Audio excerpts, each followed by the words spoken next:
That moment was sort of a rare moment of relaxation and informality on what was otherwise quite a formal the whole trip. Yeah. You know, there was quite a lot of formality to be observed one way or another. Yeah, absolutely. So I mean, look, my mum obviously has told me countless stories of this trip, but Wham, they were the first Western pop group to play in China. At the time, did you know how significant it was?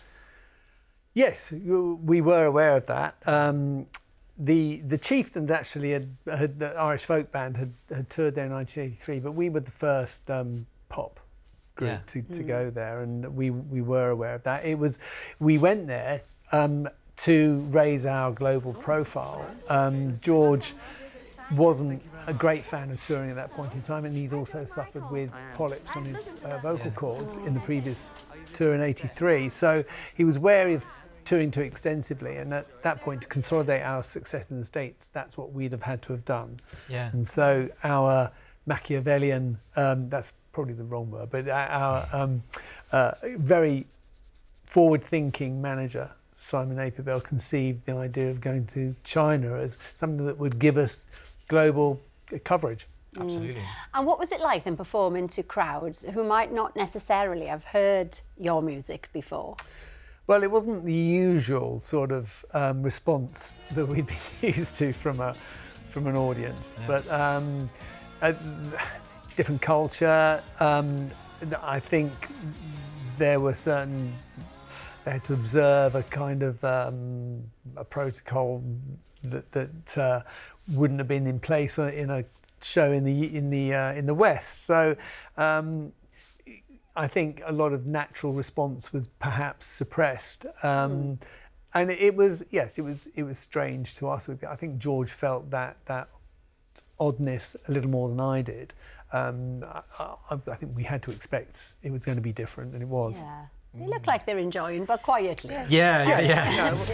Lorraine, you were a big Wham fan. Huge, and you remember this, don't you? I remember this so vividly because it was such a groundbreaking thing to do. And even although it must have been really strange for you, you broke down barriers. That's where music can really break down barriers. Yes. And you don't know, you must have touched so many people with your music that would have gone on to maybe try somehow in that regime to try and find out more. Very much so, yeah. And one of the reasons for making this this new telling of our trip was to find out the legacy. What did it mean to the people who were at the shows, who experienced Wham live? What was the consequence? What was the legacy? And that's something that we, were able to discover. It was important for us to be able to do that. Important for me personally to do that. And yes, you're absolutely right.